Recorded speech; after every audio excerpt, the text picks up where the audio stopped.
in the same apartment. He looked pale and surprised. From that same apartment, Esteban called his sister and asked for a ride to a dispensary. When she arrived, Esteban got into her back seat instead of the open front passenger seat, which she found weird. After dropping him off, Esteban's sister called him and told him that the police were investigating the shooting. He told her to tell the police that she didn't know anything. Later that day, a witness called 911 and told the operator what she saw and said that she believed Esteban was the shooter. Just after midnight, police showed Christian a photographic lineup. Christian picked out Esteban's picture and told the officers that he looked something like the shooter. Investigators were able to pull video footage from a camera near the alley. The man in the video had tattoos on his hands, just like Esteban. Esteban Ceja was charged with murder for the death of Francisco Batista and the attempted murder of Christian Zuniga, as well as gun and gang enhancement charges. Investigators searched multiple homes looking for Esteban, but weren't able to locate him. Prosecutors then asked for the FBI to help track him down. Investigators conducted electronic surveillance of Esteban's family and friends. They eventually found a phone with an Arizona area code that was being used in El Paso, Texas. They compared the calling patterns from that phone to the phone that Esteban previously used and found that the patterns were nearly identical. Esteban was arrested in El Paso and extradited back to Los Angeles. His bail was set at just over $3 million. Ultimately, Esteban Ceja was found guilty with the murder of Francisco Batista and the attempted murder of Christian Zuniga, as well as gun and gang enhancement charges. Esteban Ceja was sentenced to life in prison. This incident was just one situation in a city that has a long history of people being killed over graffiti. On Sunday, February 7, 2010, at around 9 p.m., a 40-year-old man named Ronald Barron was watching the Super Bowl with his girlfriend at the Cottage Bar located on Pico Boulevard. As Ronald left the bar, he noticed someone spraying graffiti on a nearby wall. Ronald confronted the tagger, and the tagger pulled out a gun and opened fire, striking Ronald in the chest. Ronald was transported to a hospital where he was pronounced dead. Ronald was a former member of the Mansfield Gangster Crips and went by the nickname Looney. He was active during his younger years and sent to prison for attempted murder, but he grew tired of the gang life and decided to make a change. He began working with an organization called American, which was founded by the late Jim Brown. He could be found in schools and in jails helping others turn their lives around and providing them with the tools and the support to do so. A 16-year-old young man named Mark Villasenor was arrested and charged with Ronald's murder. He was from CAE, which stands for Catching All Enemies, or Crazy and Evil. Mark told investigators that he believed Ronald was armed and reaching for his waistband, and he shot him because he was scared. Mark pled no contest to voluntary manslaughter, firearm possession, felony vandalism, and gang enhancement charges. Mark Villasenor was sentenced to 29 years in prison. On Saturday, April 15, 2023, a group of men were painting over graffiti that had been tagged on the wall of North Ridge Ice Cream. Shortly afterwards, the group was spotted by a 24-year-old man named Jamal Jackson. Jamal was the person who tagged the wall, and he was angry that the men were painting over it. Jamal approached the man, pulled out a gun, and opened fire on the group. A 39-year-old man named Juan Lopez Suarez was killed. 3 other men were wounded and transported to a hospital. Jamal was later arrested in the nearby city of Ontario and was charged with the murder of Juan Lopez Suarez and 4 counts of attempted murder, as well as gun charges. On June 7, 2023, nearly 2 months after the shooting, a 69-year-old man named Benjamin Marin passed away due to complications Obviously, you from his are not wounds. invited Jamal's here, charges were mister. later upgraded. On Friday, June 24, 2022, at around 7:20 p.m., Esteban Ceja and another man named Adrian Garullo attacked another inmate named Hector Jimenez in the day room with an inmate-manufactured weapon. Hector was taken to the prison's triage center, and an ambulance was called to take him to the hospital, but he died before he could be transported. Adrian was serving a life sentence for murder and 2 attempted murders at the time of the attack. Hector was serving a 26-year sentence for voluntary manslaughter when he was killed. I want to thank you guys for tuning in. Please like, comment, and subscribe.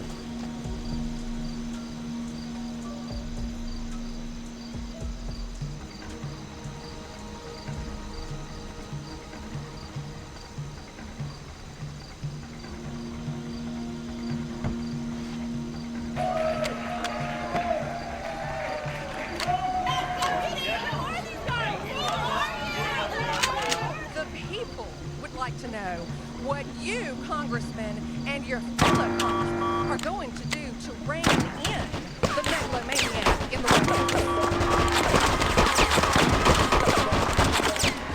Last week at town hall meetings across the country, constituents flashed on their anger about customer services, business chainsaw strategy, government, and general chaos that has become our everyday reality since Trump took office a little over a month ago. It seems people from rural Texas to suburban Connecticut to central Oregon and everywhere in between are paying attention, and they don't like what they see. Could this be the rumblings of actual resistance? Let's get into it. One of the more high-profile town hall events happened over the weekend. This report from AP caught my attention with the headline, Idaho Town Hall Meeting Turns Chaotic After Woman is Forcibly Removed for Shouting at Speakers. I'm someone who really likes to know the source of the story I'm reading, who wrote it and published it, because that can really help to understand biases and other motives. But that gets really difficult to landscape. Using the Ground News browser extension, it's helpful to see that this news source has a left-leaning bias. And I love the Ground News web browser extension because I can see it while I browse news articles, allowing me to understand biases in real time. And if I want to see how other sources are framing the story, I can click full coverage. On the Ground News website, you can see that there are 50 sources covering this topic. Among them, the left publication The New Republic uses the headline, Woman Dragged Out of Republican Town Hall After Asking Question, while the right-leaning New York Post frames it as, Idaho Town Hall turns into chaos after Dem legislative candidate dragged out by security for heckling speakers. Very different takes, and it's a clear example of how consuming news from only one perspective can limit your understanding of the situation. This is where Ground News comes in and why I've been using them for over a year. Today's partner, Ground News, is an app and website that offers tools to help you critically analyze the news you read, providing context to understand the full picture. For example, I can see each publication's factuality rating, as well as the overall factuality ratings of publications discussing this story, so I know which is more trustworthy. And I can see who owns which publication, and that the overall ownership skews more towards media conglomerates than independent news outlets. By using the Ground News Vantage subscription, I can also see the blind spot feed, where I can see stories disproportionately covered by one side of the political spectrum. I feel better equipped to make sense of what's happening in the world without being influenced by just one perspective. I'm always really impressed with Ground News and genuinely think they're a great resource. So if you want to stay informed on U.S. politics and more, scan my QR code or click the link in the description, or go to ground.news/Legia to get 40% off the same Vantage plan I use, which comes to about $5 a month. Ground News is subscriber funded, so they don't rely on ads that could introduce bias, and subscribing supports my channel and an independent team working with me to be transparent. Thanks, Ground News. After a month of what's felt like complete chaos for most people, including some Trump supporters, it seems the honeymoon is over. According to reporting from the New York Times and others, and I'll link all my sources in the description, town hall meetings across the country are being held as Congress takes its first recess since the beginning of the new administration. These town halls are meant as routine opportunities for elected officials to meet directly with constituents to hear feedback, and they're events that are often punctuated by nothing. Snores, silence, crickets. Parks and Rec is an accurate example. Not these days, however. Now, Republicans at these town halls are facing what the New York Times describes as, quote, a groundswell of fear and disaffection that's making them rethink even holding town halls to begin with. And while many of the disgruntled voters voicing their anger in these meetings are Democrats, there are Republicans coming forward as well, concerned especially with cuts to veterans benefits, Social Security, and Medicare, and the security of American data in the hands of a foreign tech. The uproar in town halls, with hundreds and sometimes thousands of people showing up, is happening in Democratic districts as well as districts where and even in some deeply red districts. It's happening in rural Texas, the suburbs of Atlanta, Wisconsin, and Oklahoma, and in Democrat-led districts in Connecticut, Massachusetts, and Oregon. Journalists are likening it to the rabble-rousing done by Tea Partiers at town halls in the wake of Obama's election and subsequent healthcare overhaul. The difference now seems to be that the angry voices aren't united behind the far right or any other type of ideology, and instead groups, with even some constituents coming to ask how their elected representatives will do more to tear down the government. I think this illuminates a truth in this country, and that is that literally no one is happy with how things are going. Well, except for the billionaires. They're happy. But even staunch Republicans are starting to question the fast-moving MAGA consent. According to reporting from Slate, 8 Republicans wrote a letter to House Speaker Mike Johnson last week, warning him that, quote, slashing Medicaid... Watch out! Particularly in rural and predominantly Hispanic communities, where hospitals and nursing homes are already doors open. Missouri Senator Josh Hawley voted against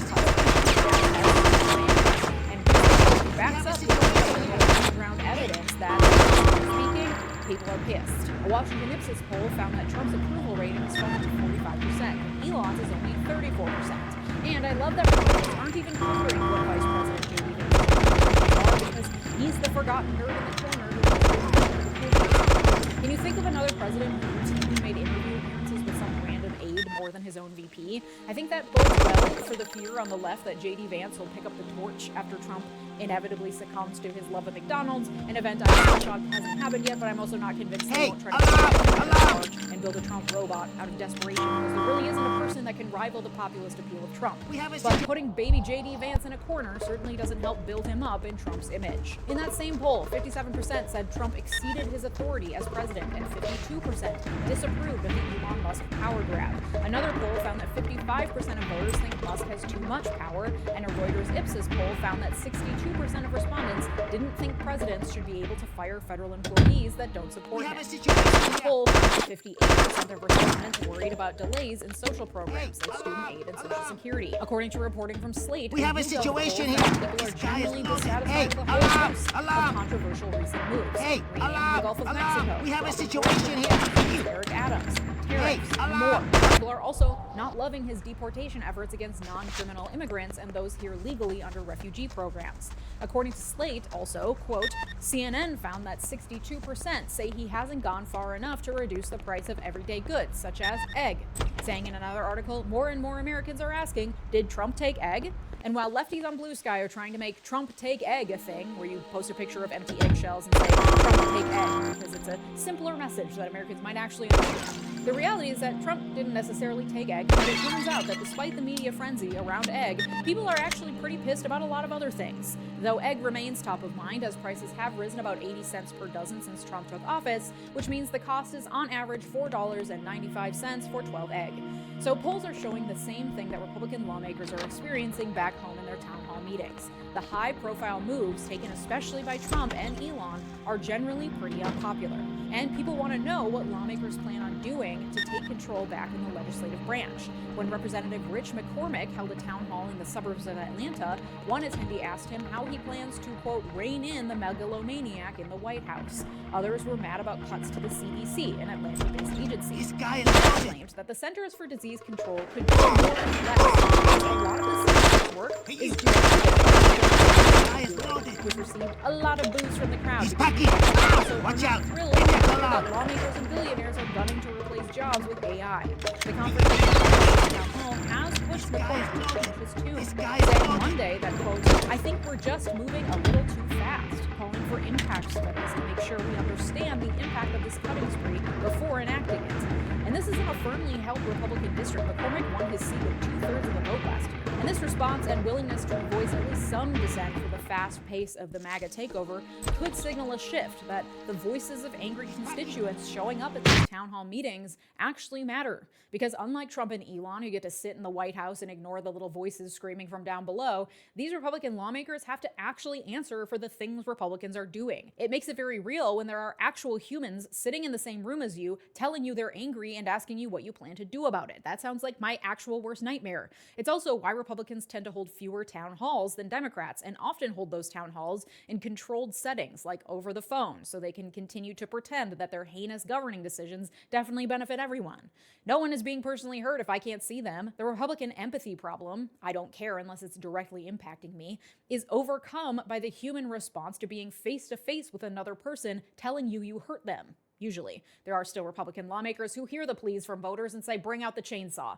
And for those who are human but don't want to face the music, some of them are just deciding not to hold any more town hall meetings at all. According to NBC News, GOP leadership is now advising lawmakers that if they feel the need to hold town halls, they do so in more controlled settings, like phone calls, as I mentioned, or by vetting attendees to avoid scenes that go viral. But mostly, GOP leadership, according to aides, is urging our elected officials to stop engaging in in-person constituent meetings like town hall events altogether. A spokesperson for the RNC told NBC that despite this outpouring of anger, quote, the president's policies are incredibly popular and the American people applaud his success in cutting the waste, fraud. Hi everyone, this is Daryl and welcome back to Book Odyssey. In this video I'm reviewing Speaker for the Dead by Orson Scott Card. No human being, when you understand his desires, is worthless.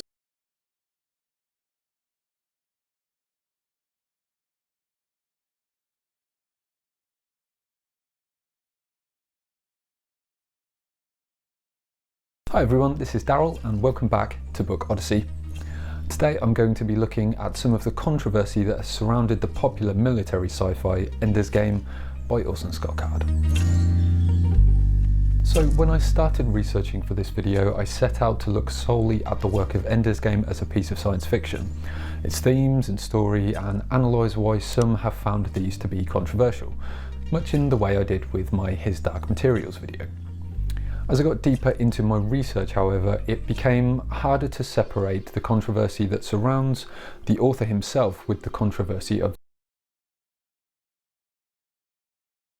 New body cam video shows the moment deputies respond to a woman shot dead inside a luxury hotel in Orlando, Florida. And the story law enforcement say the suspect gave them allegedly didn't add up. What's the address? I'm at the Waldorf Astoria, Orlando. What's oh my God.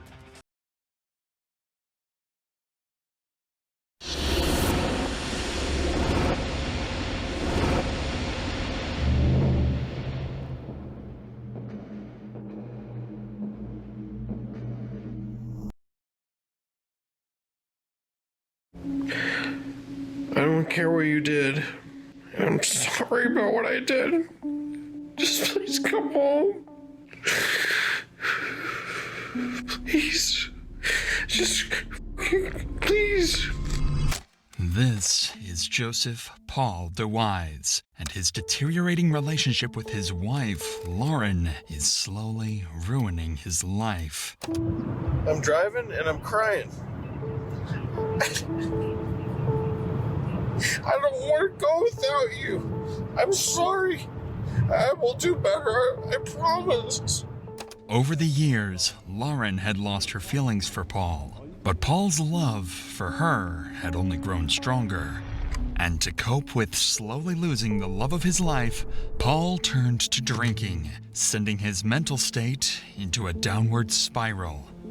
His love for Lauren would turn into hatred. And all of a sudden, you're like, oh, I'm just an innocent victim now. Just leave me Why don't you alone. attack me in front of the camera? Just leave Why don't you me talk to me alone. like you did a minute ago? And that's what this is about. And I'm angry, and it's hard for me to live with. Paul could only bear the pain for so long. His complex emotions turned into obsession, leading him to stalk Lauren, where he soon discovered she was going on dates with other men. Eventually, enough was enough. Good night, Lauren. I hope you sleep well. On the night of January 7th, 2018, Lauren DeWise would be found dead in her bedroom. It was confirmed that Paul was responsible. I live at 13 right at the next door neighbor. She just came over and said somebody shot her roommate. What makes this case specifically so interesting is that Paul recorded his entire mental downfall, from the start of his issues with Lauren all the way to the tragic end. For the past 6 months, I've worked with a handful of police stations, district attorneys, and news networks to gather the entire recorded life of Joseph Paul DeWise. This is his full story.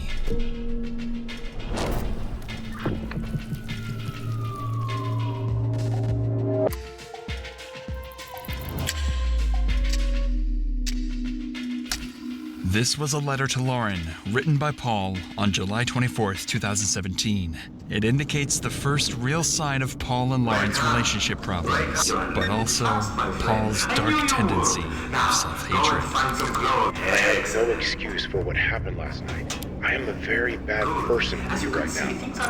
I hate myself. I do not deserve you. I have no reason to be loved like you or the kids. I ruined everything. You deserve someone way better than me. Paul wrote this letter just hours after a heated argument with Lauren, where he lost his temper and screamed at her, all in front of their 3 children. This was likely one of many arguments that took place in the home, because after this incident, Lauren would leave their home, stating, "I'll only return for the kids." Looking at the letter, it's clear that Paul felt immense guilt for screaming in front of his children, perhaps even more than most would. And there's a very good reason for that. In his journal, Paul would often write about growing up in an abusive household. In one entry, he described walking in on his father screaming and choking his mother, her face turning purple from the strangulation. Perhaps Paul felt he had followed in his father's footsteps by becoming aggressive towards Lauren in front of their children, something that likely embarrassed him. But instead of apologizing for his outburst, he chose a different path. He would begin manipulating his children, convincing them that he had done nothing wrong, even going as far as recording these statements to show Lauren later on. How do you feel about what happened with Lauren? I'm angry and sad. I'm upset, I'm mad, I don't understand. It's overwhelming. The only damage that I feel that has been done by is honestly Lauren. Everything was fine until she decided that she wanted to do what she did. Was it my fault? Was I a bad husband to Lauren? This affordable pump action shotgun is a surefire. Are you glad? It's just going to be me. Adjustable open sights. Stock promotes fast sight alignment. Because Mama moved away. Lauren had moved out of the house, and Paul's attempts at manipulation only pushed her further away. In turn, his abandonment issues worsened, spiraling into paranoia over the thought of Lauren falling in love with someone else. There are numerous examples of Paul's paranoia, but certain examples are particularly notable. One thing Paul would consistently do over these years was send relentless barrages of text messages. They would usually start out in a calm, collected way. I respected you, and so did the community. Now you are someone else. You aren't building love in the family anymore. Mostly insecurity, and frustration, and sadness. But would quickly spiral into unintelligible rants of self-hatred and aggressive accusations. Now I am depressed again. How can you not care? How can you make me deal with this by myself? Why won't you save us? I'm sick again, and my counselor had to cancel. I am a pathetic piece of crap now. I am completely alone. My life is ruined. My money is gone. My body is broken. My wife doesn't care about me except to hurt me. You are abusive. You. I am crazy now. Great job. Always ending with some type of accusatory comment, likely to make Lauren feel guilt over not being there for him. Another thing he would regularly do was contact people in Lauren's life. One notable example would be towards Lauren's female co-worker, who Paul suspected to be bisexual. I would appreciate it if you would stay away from my wife. You are not a good influence for her, and she is acting like a single woman. I don't not trust you as I reached out to you, and you ignored me. My wife needs family-oriented friends, not friends that married people and aren't friends enough to help in crisis. Paul's messages to Lauren and her friends continued for months, growing increasingly emotional over time. Lauren would rarely respond. Reading his diaries, it's clear this deeply upset Paul. He felt like he was losing the woman he loved. Desperate for a reaction, he soon turned to sending her videos instead, hoping that would finally grab her attention. I don't care what you did. I'm sorry about what I did. Just please come home. I don't want to restrict this by myself. And I love you. Please. Just fucking please. Hey, alarm! Please. I work 2 jobs. I will do anything. I won't be here. I'll be working all the time. Just come home. Please. Please come home. I'm sorry. I'm sorry. I'm so angry. I have a new perspective now. Paul's emotional swings indicate a deep fear of abandonment, likely stemming from his childhood. With Lauren, he was angry and controlling. Without her, he was desperate and self-pitying. When she responded, it would briefly ease his distress, but unfortunately for Paul, Lauren would stop responding altogether. On November 14th, Paul's worst fears of abandonment would come true. He would discover clues that Lauren had started going out again. And later that same week, he signed up for basic GPS tracking services and registered her phone to the system. Paul would start stalking her. He would take pictures of Lauren and the various bars she would go to and store them away to confront her with later. But on November 14th, things took a dark turn when, while stalking her, Paul discovered Lauren in her car with a co-worker named Kevin making out. It seemed to confirm his deep fear of being abandoned as he stood there watching it all unfold. Kevin would eventually leave the vehicle, allowing Paul to rush in and let Lauren know he saw everything that just happened. He'd pull out his phone to record, but would only capture a few seconds. It was an accident, I'm sorry. Paul would go on to take Lauren's phone, texting Kevin an array of angry messages. However, eventually, Lauren would escape the situation. Approximately 22 hours after this had taken place, Paul would find Lauren with a different man, Brian. The two were simply co-workers, but Paul wasn't going to take any chances. So again, he would go up to the car, this time confronting the man instead of Lauren. Good evening, this man had absolutely no intimate relationship with Lauren, so he retaliated against these claims, Well, you tell even me. punching Paul This in is the my face. first visit. Honorable stranger, so far I can only offer you this advice. Wherever you go in life, if you come with nothing, you leave with nothing. Goodbye. Paul was furious. However, instead of begging Lauren to get back together, he would ask her to grab her final belongings from the house and never come back. This was a sharp distinction from the previous weeks and even months. It seemed like Paul's ongoing desperation for Lauren had bizarrely turned into hatred. Lauren would oblige and go on to take her items from the house, but Paul wouldn't stop there. The next morning, he would take to Facebook, making a public post stating, Has anyone in Bozeman not kissed my wife? Last night I caught Lauren making out with this man in her car outside of a bar. She is the best liar I have ever known. Paul had turned to retaliation, and his video recordings made that clear. Yes, I've been drinking. I'm having beer. But I'm not wasted. I'm very upset. I put up this shit for years. I didn't realize it because I was blind. And that's what this is about. And I'm angry. And my children are angry. And my baby's angry. And it's hard for me to live with. It's very difficult. It's all about shutting you down. But in Bozeman, there's all these young 30-somethings with tons of money that Lauren's chasing. She loves that. And she's gonna step up from me and our family and get ahead. I'm angry. I don't want her to keep her job. I would like to protect the community from her. I'm sure I will be an outcast now because, you know, who tells the truth anymore, right? Paul continued to bombard Lauren with texts, stalk her, and most of all, fuel his chronic alcoholism, which only worsened his anger issues. At one point, even telling Lauren's friend at a local bar, quote, "I've killed people before, and I'm not afraid to do it again."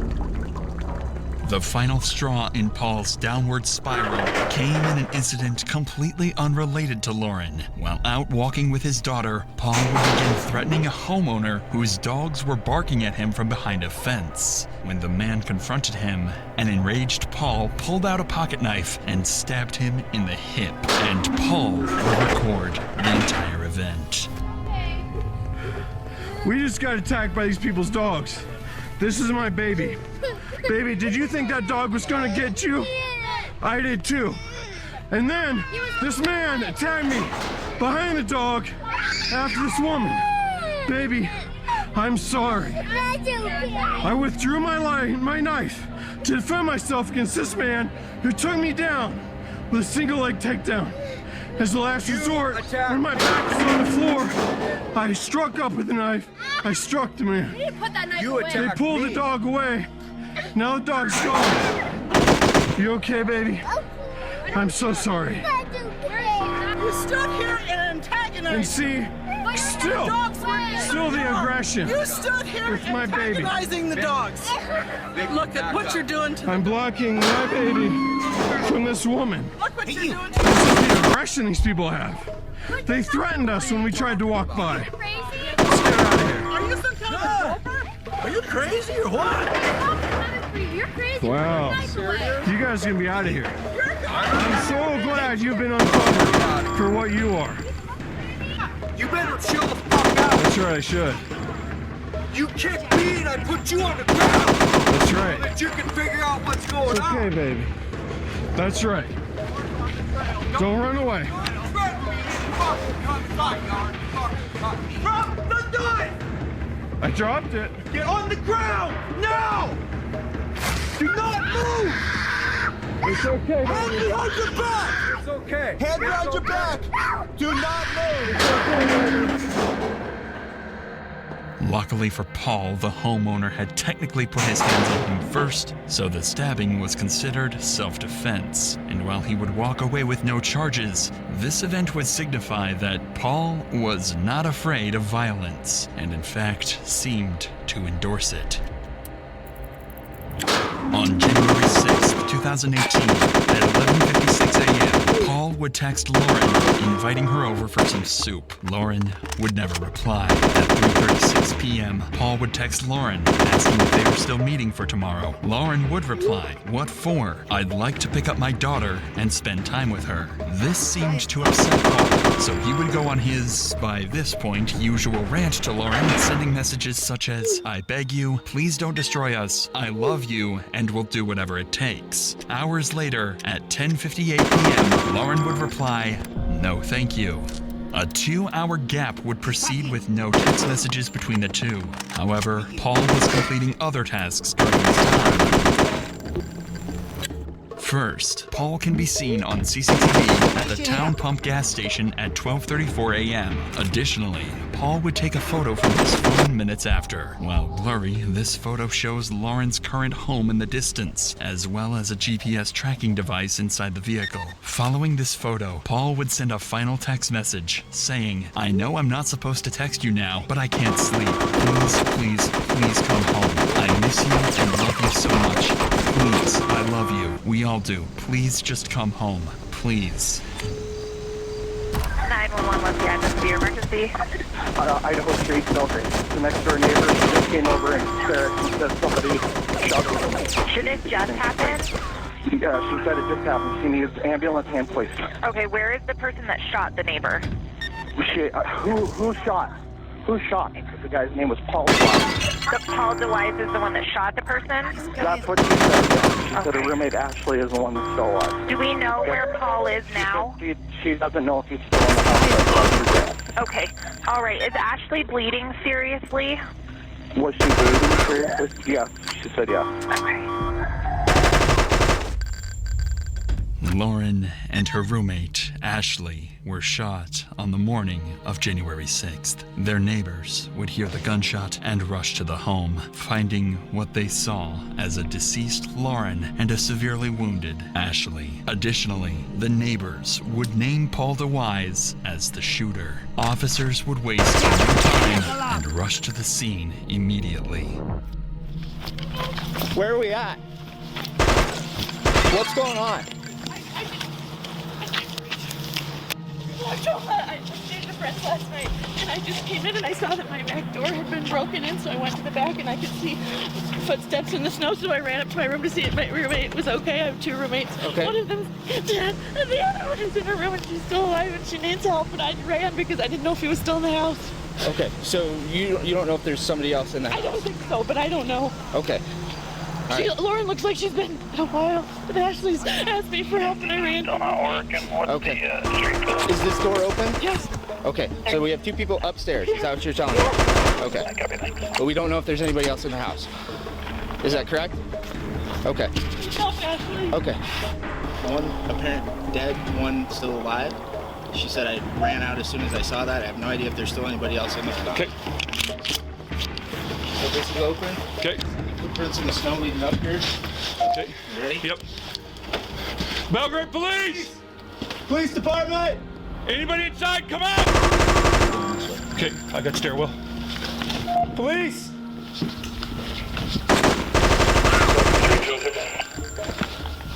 Where are you at?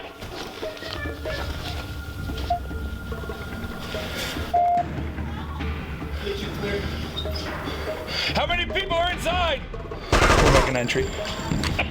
How many people? Okay. We're coming. Belgrade Police, show me your hand. We got doors on the left and right.